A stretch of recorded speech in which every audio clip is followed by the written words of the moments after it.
Hello students, हमारा कक्षा 12 में पृष्ठीय रसायन वाला अध्याय है। और पृष्ठीय रसायन वाले अध्याय में अपन जो है कोलाइडों का वर्गीकरण पढ़ रहे थे। तो हमने कल आपको कोलाइडों का जो वर्गीकरण बताया वो भौतिक अवस्था के आधार पर वर्गीकरण बताया था। आज हम जो है परिक्षिप्त प्रावस्था और परिक्षेपण माध्यम के मध्य आकर्षण बलों की प्रकृति के आधार पर आज हम ये वर्गीकरण आपको बताने जा रहे हैं। तो इसमें है, आज का टॉपिक है आकर्षण बलों के आधार पर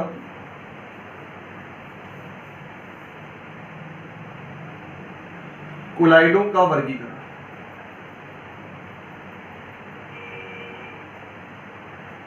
अब देखिए बेटा, आकर्षण बलों के आधार पर हम कोलाइडों को किस प्रकार वर्गीकृत कर सकते हैं।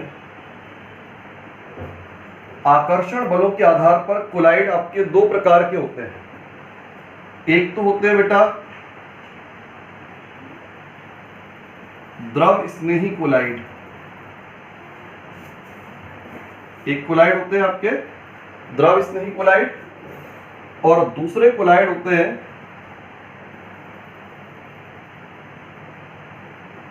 द्रव विरोधी कोलाइड। एक को हमने नाम दिया है द्रव स्नेही और दूसरे को हमने नाम दिया है द्रव विरोधी कोलाइड। बेटा, द्रव स्नेही का अर्थ क्या होता है? द्रव स्नेही का मतलब हुआ जहां पर परिक्षिप्त प्रावस्था और परिक्षेपण माध्यम के मध्य आकर्षण बल कार्य करे। यदि परिक्षिप्त प्रावस्था में और परिक्षेपण माध्यम में आकर्षण बल कार्य करे, इसको हम अंतर के रूप में देखेंगे। तो पहली बात आती है परिक्षिप्त प्रावस्था व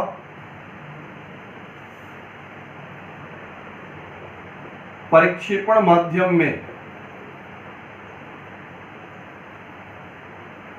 आकर्षण बल, पर्याप्त आकर्षण बल होता है।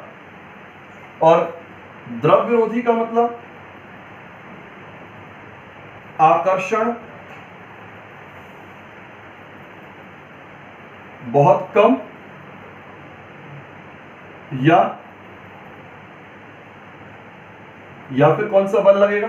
प्रतिकर्षण। द्रव स्नेही में परिक्षिप्त प्रावस्था और परिक्षेपण माध्यम, इनके मध्य में आकर्षण पर्याप्त होता है, और इसमें आकर्षण बहुत कम होगा या फिर प्रतिकर्षण बल पाया जाए।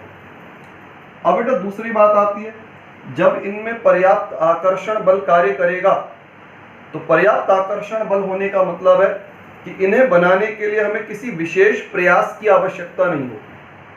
आप परिक्षिप्त प्रावस्था को, परिक्षेपण माध्यम को एक दूसरे में मिलाएं और थोड़ा सा उसको हिला दिया जाए या हल्का गर्म कर दिया जाए, तो केवल इतना ही करने पर आपका कोलाइडी विलयन तैयार हो जाता है। परंतु यहां पर क्या होता है, क्योंकि आकर्षण बहुत कम है या प्रतिकर्षण है, तो कोलाइडी विलयन को बनाने के लिए कुछ विशेष विधियों की आवश्यकता होती है। तो इसमें कोलाइडी विलयन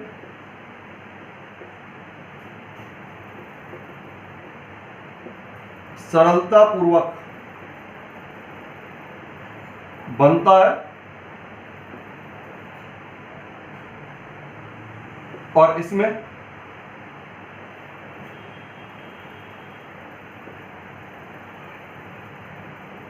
कोलाइडी विलयन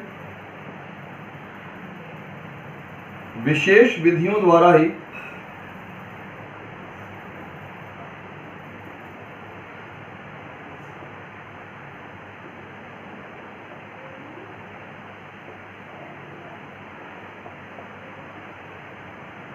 बनाया जा सकता है।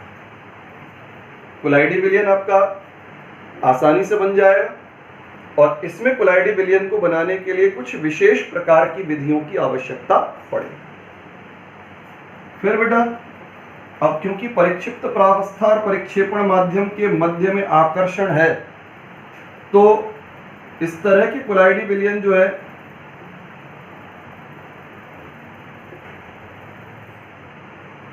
स्वतः स्थायी होते हैं, अपने आप स्थायी है, क्योंकि दोनों के मध्य में क्या है, आकर्षण बल। लेकिन ये जो है इनमें आकर्षण बहुत कम है, तो आकर्षण के कम होने के कारण से इनका स्थायित्व तो बहुत कम होता है, और इन्हें स्थायित्व प्रदान करने के लिए स्थायीकारी पदार्थ मिलाना पड़ता है।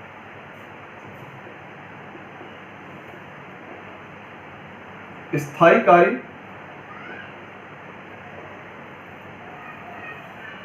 पदार्थों द्वारा स्थायित्व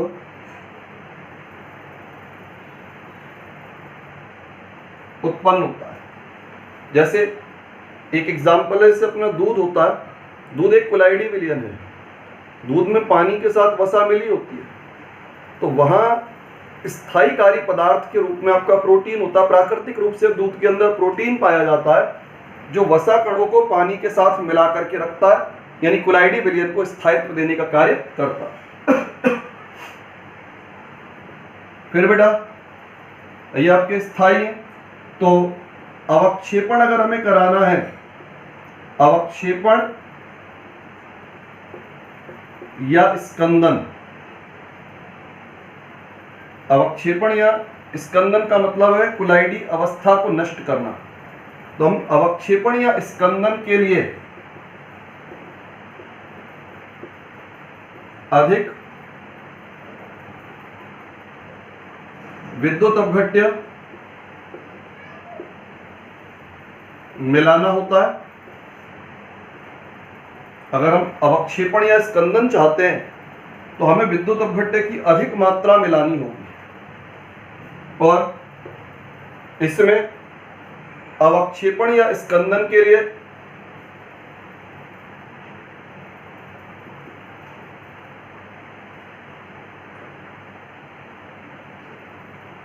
कम विद्युत अपघट्य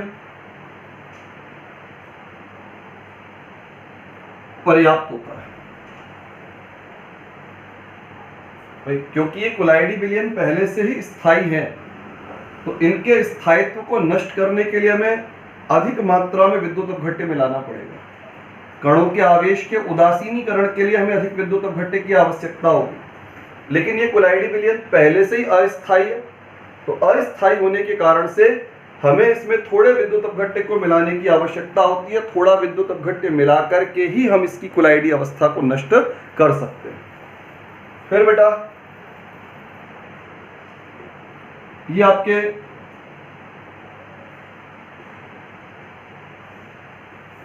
उत्क्रमणीय प्रकृति के होते हैं। इनकी प्रकृति होती है उत्क्रमणीय प्रकृति। बेटा उत्क्रमणीय क्यों कह रहे? उत्क्रमणीय का मतलब है जैसे आपने स्टार्च का कोलाइडी विलयन बनाया, स्टार्च के कोलाइडी विलयन को आपने फिल्टर पेपर से छाना, स्टार्च के कण अलग हो जाएंगे, उसका पानी बह करके नीचे अलग हो जाएगा। अब आप उसी स्टार्च को दोबारा से माध्यम यानी पानी के अंदर डालें, तो दोबारा माध्यम में डालने पर दोबारा से कोलाइडी अवस्था प्राप्त हो जाती है। यानी अगर हम कोलाइडी अवस्था को बार बार प्राप्त कर सकते हैं, कोलाइडी अवस्था को बार बार प्राप्त किया जा सकता है, तो उस परिस्थिति में कोलाइडी विलयन जो आपका होगा वो उत्क्रमणीय प्रकृति का होगा। लेकिन यदि कोलाइडी अवस्था को बार बार प्राप्त ना किया जा सके, एक बार अगर हमने कोलाइडी कणों को अलग कर दिया, एक बार आपने कोलाइडी कण अलग कर दिए, फिर हम दोबारा से कोलाइडी अवस्था को पुनः प्राप्त नहीं कर सकते। तो अगर जैसे अपन मान के चले धातु का कोलाइडी विलयन है, चांदी का कोलाइडी विलयन मान के चले, तो चांदी के कोलाइडी विलयन में अपन ने उसको फिल्टर पेपर से छाना, चांदी के कण अलग हो गए। चांदी के कणों के अलग होने के बाद अगर हम उसी फिल्टर पेपर से चांदी के कणों को दोबारा माध्यम में मिलाएं, तो दोबारा कोलाइडी अवस्था नहीं आएगी। दोबारा अगर माध्यम में मिलाते हैं तो दोबारा से कोलाइडी अवस्था प्राप्त नहीं होगी। तो अगर कोलाइडी अवस्था एक बार नष्ट हो गई तो पुनः कोलाइडी अवस्था को प्राप्त करना संभव नहीं। और अगर पुनः कुलाइडी अवस्था को प्राप्त करना संभव नहीं है तो इसका अर्थ हुआ प्रकृति क्या हुई, अनुत्क्रमणीय प्रकृति। इसमें क्या होता है, आप बार बार जो है कुलाइडी अवस्था को नष्ट कर सकते हो, बार बार कुलाइडी अवस्था को नष्ट कर सकते हो और बार बार कुलाइडी अवस्था को प्राप्त कर सकते हो। लेकिन अगर द्रव विरोधी वाले में आपने एक बार कुलाइडी अवस्था नष्ट कर दी तो दोबारा से आप कुलाइडी अवस्था को प्राप्त नहीं कर पाओ। तो ये आपके अनुत्क्रमणीय प्रकृति के कुलाइड थे। फिर बेटा इनमें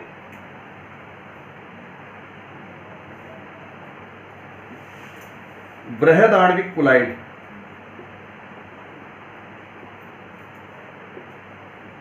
बृहद आणविक कुलाइड होते हैं।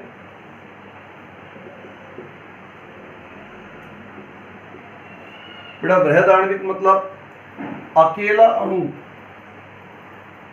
अकेले अणु का आकार जो होता है वो 1 नैनोमीटर से 1000 नैनोमीटर की रेंज का होता है। अकेले अणु का आकार 1 नैनोमीटर से 1000 नैनोमीटर की रेंज का होता है। इसके कारण से हम इसको कहते हैं बृहद आणविक कुलाइड। जबकि दूसरी ओर इसमें जो है आपके जो कुलाइड हैं ये होते हैं बहुआण्विक कुलाइड।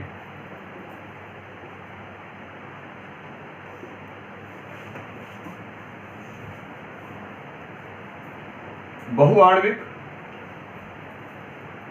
कुलाइड, बहुआण्विक कुलाइड का कण अकेला नहीं होता, कण छोटे छोटे कणों के झुंड के रूप में होता है और ये कण जो है आपस में एक दूसरे से वंडरवाल बलों के द्वारा या अन्य आकर्षण बलों के द्वारा जुड़े हुए रहते हैं। तो इस तरह से ये आपका बृहद आणविक और ये बहुआण्विक। बृहद आणविक प्रकृति के जो होते हैं ये आपके मुख्यतः जो है बहुलक प्रकृति के यौगिक होते हैं, बहुलक प्रकृति के पदार्थ होते हैं और बहुलक प्रकृति के पदार्थ होने के कारण से जो है अकेला अणु जो है साइज में पर्याप्त होता है। लेकिन इसमें क्या होता है, बहुआण्विक, बहुआण्विक में छोटे छोटे कण जो है मिलकर के कुलाइडी कण का निर्माण करते हैं। इसके बाद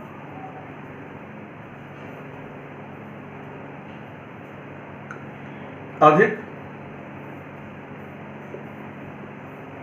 विलायक योजन होता है।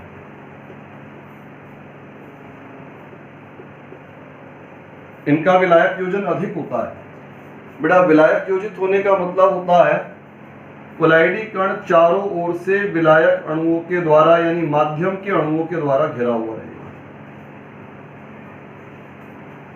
कुलाइडी कण चारों ओर से किसके द्वारा घिरा रहेगा, माध्यम के अणुओं के द्वारा घिरा रहेगा। कारण क्या है, परिक्षिप्त प्रावस्था और परिक्षेपण माध्यम में आकर्षण है, पर्याप्त आकर्षण है, तो इनको आपस में एक दूसरे के संपर्क में आने में कोई समस्या नहीं। लेकिन बेटा इसमें बहुत कम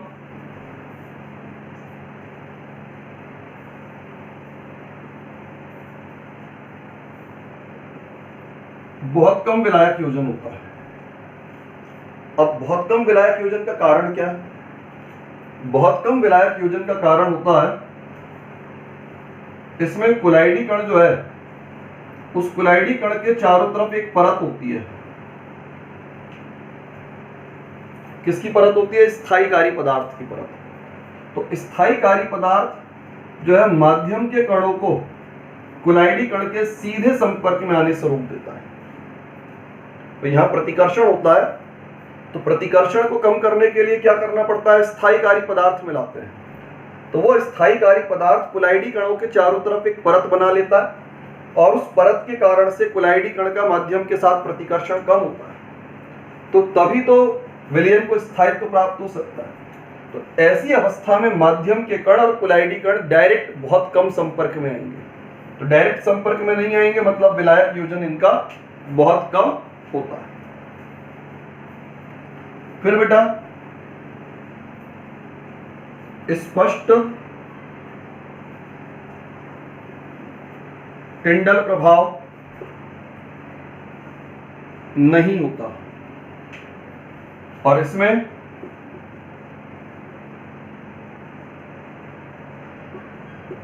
टिंडल प्रभाव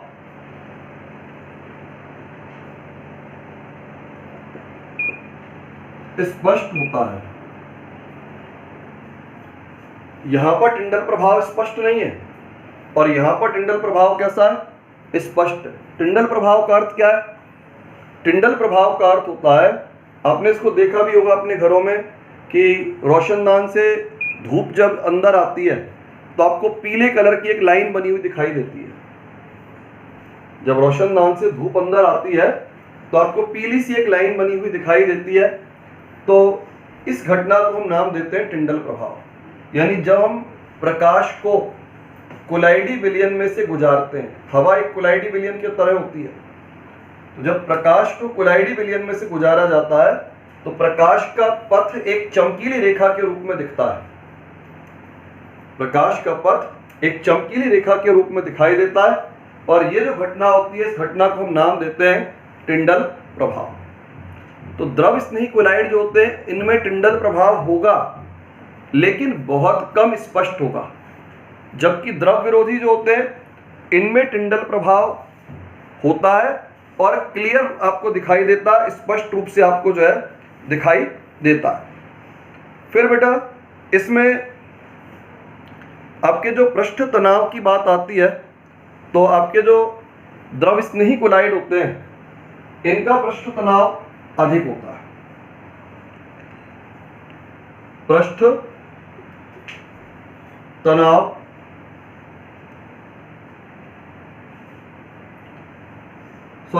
पृष्ठ तनाव क्या होगा? कम होगा। इसके कम होने का कारण क्या होता है? देखिए, पृष्ठ तनाव के कम होने का कारण होता है, पृष्ठ तनाव द्रव अणुओं के मध्य कार्य करने वाले आकर्षण बलों के ऊपर निर्भर करता है। और जब द्रव अणुओं के मध्य आपके विलेय पदार्थ यानी परिक्षिप्त प्रावस्था के कण आ जाते हैं तो उन द्रव अणुओं के मध्य आकर्षण बल के मान में कमी होगी और आकर्षण बल घटेगा तो पृष्ठ तनाव के मान में कमी होगी। लेकिन यहां पर जो है पृष्ठ तनाव का मान लगभग समान रहता है, लगभग समान रहता है। कारण क्योंकि माध्यम का कण आपके परिक्षिप्त प्रावस्था के कणों के सीधे संपर्क में नहीं रहता। सीधे संपर्क में न होने के कारण से पृष्ठ तनाव के मान पर कोई विशेष प्रभाव नहीं पड़ता। ठीक, फिर बेटा इसमें श्यानता अधिक होती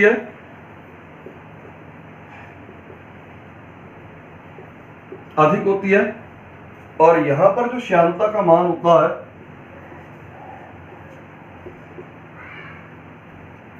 लगभग माध्यम के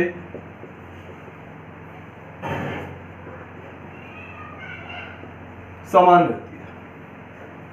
भाई विलय और विलायक के मध्य आकर्षण है, आकर्षण होने का मतलब विलयन गाढ़ा हो जाएगा, विलयन गाढ़ा होगा मतलब विलयन की श्यानता बढ़ जाएगी और यहाँ आकर्षण ना होने के कारण से विलयन गाढ़ा नहीं हो पाता है, श्यानता जो है लगभग उतनी की उतनी ही बनी रहती है।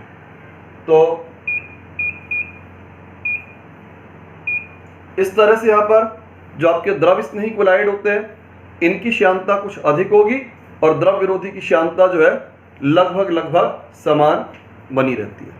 तो इस तरह से भाई हम यहाँ पर आकर्षण बलों के आधार पर जो है कोलाइडों को दो वर्गों में बांट रहे हैं, एक तो द्रव स्नेही कोलाइड हो गए और दूसरे द्रव विरोधी कोलाइड हो गए। अब इसमें अगर हम इसके एग्जाम्पल की बात करें तो द्रव स्नेही में उदाहरण आपके स्टार्च, गोंद, प्रोटीन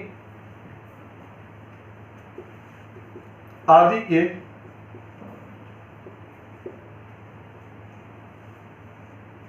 कोलाइडी विलयन। फिर इधर एग्जाम्पल को देखिए हम इधर पे, तो इसमें जो उदाहरण आएंगे, धातु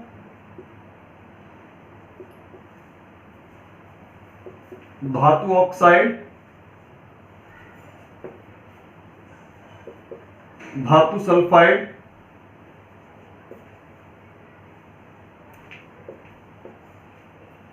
आदि के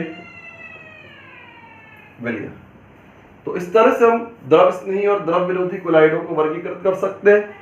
जहां परिक्षिप्त प्रावस्था और परिक्षेपण माध्यम में पर्याप्त आकर्षण है वो द्रव स्नेही कोलाइड होते हैं, और जहां आकर्षण बल नहीं पाया जाता है वो आपके द्रव विरोधी कोलाइड होते हैं। फिर बेटा इसके बाद में आता है परिक्षिप्त प्रावस्था के कणों के आकार के आधार पर कोलाइडों का वर्गीकरण। ये दूसरा वर्गीकरण था। फिर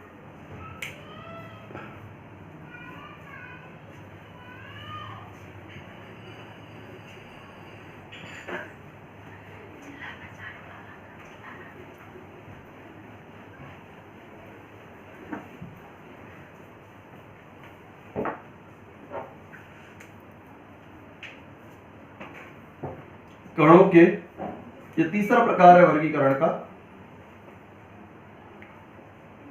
आकार के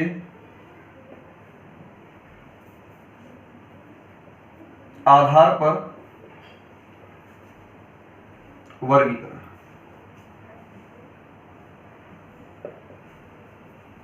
देखिए बेटा, कणों के आकार के आधार पर हम कोलाइडी कणों को 3 वर्गों में बांटते हैं। 3 वर्ग कौन कौन से हैं? एक तो होता है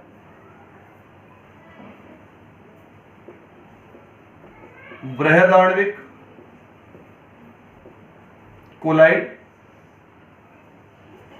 दूसरा होता है